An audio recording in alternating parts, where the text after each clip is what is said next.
Hey there, welcome back to another episode of HermitPack. Today's goal is to go around and try and find a little bit of the items for the HermitQuest mod. I want to fight at least one of the bosses. I'm aiming for at least wells because I don't think it might be that hard to find a desert well.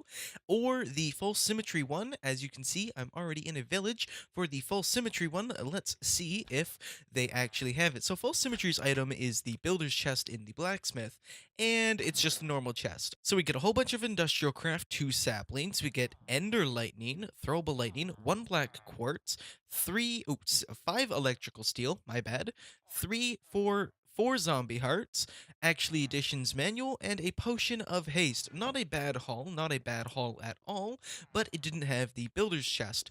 But now I need to go off and find another village or a desert. I will see you back when I have found either or have any updates.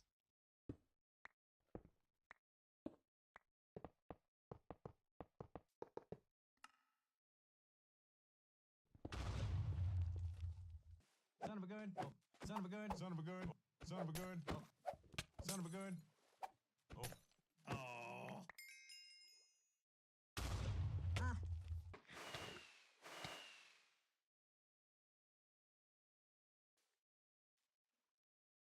Ah. Ah. So that's Zul'jin and Cubfan. We have Zul'jin's mini castle and Cubfan's coat, which I say looks pretty snazzy on us. Let's remove the big fluffy armor. I say that looks pretty snazzy on us, but we're not done with the HermitQuest mod yet. I thirst for more, so we're going to go back out into the world and try and find a little bit more of the HermitQuest mod. So we have the ocean glass block for Jasassin, not Ijevin. Ijevin is the slime at the swamps. Jasassin's weakness is throwable torches, and he's very, very strong. Ouch! Oh! Oh. Really? Oh, he can have a drowning effect on you. Oh, jeez, mouse. Get it together. Very interesting. Alright, alright. So Mr. Jasassin's weakness is apparently these throwable torches from the HermitQuest mod. Who would have thought? An item from the HermitQuest mod? A weakness of someone in the HermitQuest mod? Oh, they do. Actually, they do very, very much. Yeah, that's a good chunk of health. So either I'm going to need to get some more gunpowder, or I'm going to fight Jasassin like a man. Either way, if I get hit by whatever he has, yeah, there we go. Now I'm going to start drowning. But how can you get rid of this? Because drowning isn't a potion effect, right? If drowning isn't a potion effect, you can't get rid of it.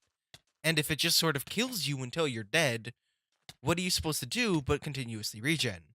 So here's something very interesting. Gunpowder in the mod pack can be made with the alchemy table from Blood Magic, and it takes saltpeter and sulfur. But there's also an option with mechanism where you just crush down flint into gunpowder with the crusher. I have flint here somewhere, and oh, right there, and we'll just throw this in. I'm gonna wait a little bit for all of this to go up. I'm gonna get a stack of 64 throwable torches, and we're gonna go beat Jasassin. With 32 torches in hand, let's go kill Jasassin. Now, I'm gonna have to be quick before he gives me his drowning effect. Yeah, so I'm gonna have to be quick before he gets it, because if I actually get hit by it, there's no way to stop it, and I'm pretty much going to drown. So we got 15 left. Yep, there we go. Here's the drowning. So if we just kill him before we drowned, we should be good. Just die, thank you. And the drowning stopped. Fantastic. And we'll pick up our torches as well, since I will be reusing them in the future for some throwable torches. Those are actually pretty cool, and we have a very easy way to get gunpowder. Now I need to get my grave, and I'm going to... Oh, wait, hold on. Christmas hat. Let's just see how this looks.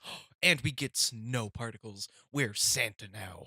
We got our sounds up really high for this next one because I'm looking for Python's item. Python's item is hissing leaves in swamps, and they spawn in these oak trees. So, give me a minute. I'm going to walk around and slowly listen to this because I'm going to become Crocodile Dundee and hunt me some snakes. So I thought before we go off and fight Python, I'd look up his actual weakness, and it turns out to be fire. And this is the Solar Smite staff from Old Roots, and I just thought I'd make it to see how it would fare against Mr. Python when we go and fight him, just to see if it's actually worth something, or if we should just chuck it in the trash and I should just mono him with a diamond sword.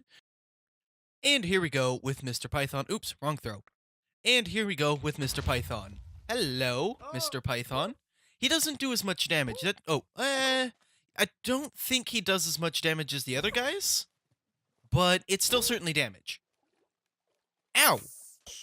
Oh, he's throwing larva at me. What?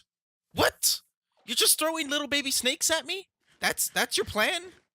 Little baby snakes to do your bidding? That's messed up, man. That's messed up. Okay, so it seems like the wand that I have doesn't actually set him on fire. So the Roots wand for the solar item sucks because it doesn't actually work. Okay, he's still just throwing baby snakes. And they're just... Oh, wait, really? Did I just... Hold on. No way! Every time I kill one, I get some ender crystals and some eyes of ender. Wow, Python, you could become a really good farm in the pack. Oh god, there's so many of them. They're like the facehuggers from Alien. Help.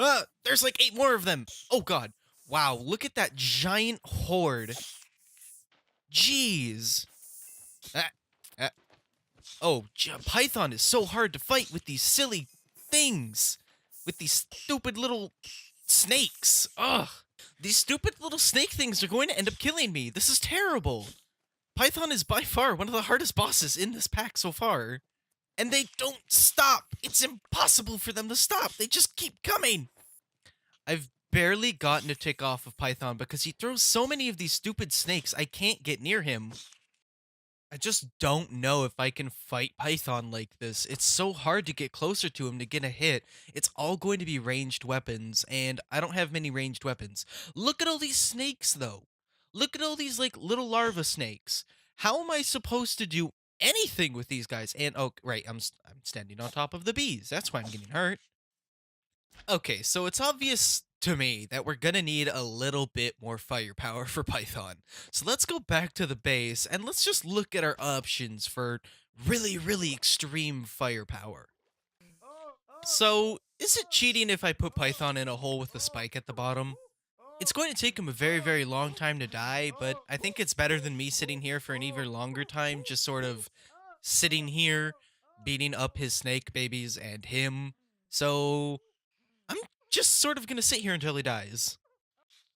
So here's a little bit something unorthodox. I figured, well, they're a great farming source, right? These little things here are an absolute amazing farming source. So, why not use them to our full advantage? Let's go like this. And place down... Oh, I left the spike back at the house.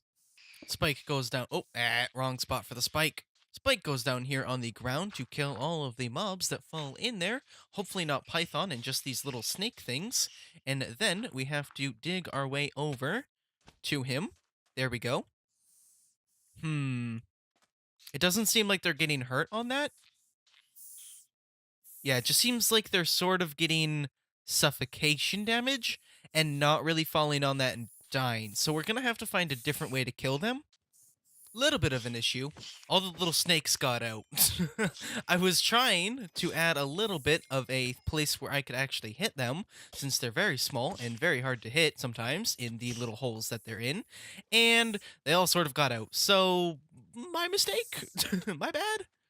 But let's try and just run over there and plug up the hole real quick so we don't have to work. There we go. Now, we just get rid of these guys, and we can continue on with our mission of farming Python for the rest of his life. Because these wooden spikes that I've put down don't actually kill them.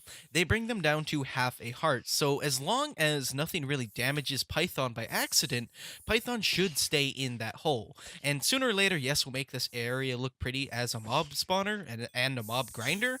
But for right now, I just want to get it working and deal with all these stupid snakes. Look at how well this farm is already working. Now, I did have a little bit of a problem with them actually escaping, So I'm hoping that a little thing like this right there should stop them properly. They can get through half blocks, but I don't think they can get through really small areas like the snow. So I'm hoping that that's going to be one of the safest methods. I think they actually just got through. Let's just boop. Okay. So I just want to be able to like actually hit them. So like right here should be perfect. And look at all the stuff we have already. Look at all like the loot things we have already. And I haven't even been sitting here that long. I've just been trying to set up the spawner. It's not even like fully working how I want it to. And it's already pumping out materials like a madman.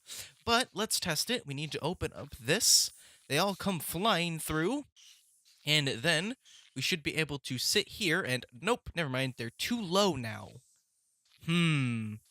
All right, back to the drawing board real quick.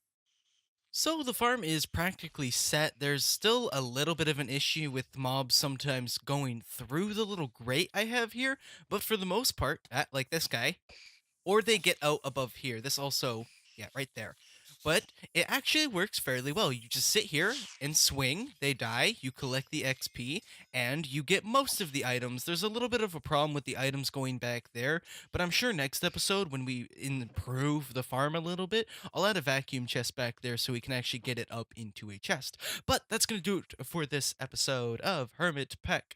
I hope you enjoyed, and I hope to see you in the next one. Remember, stay fancy, and peace out. Bye-bye.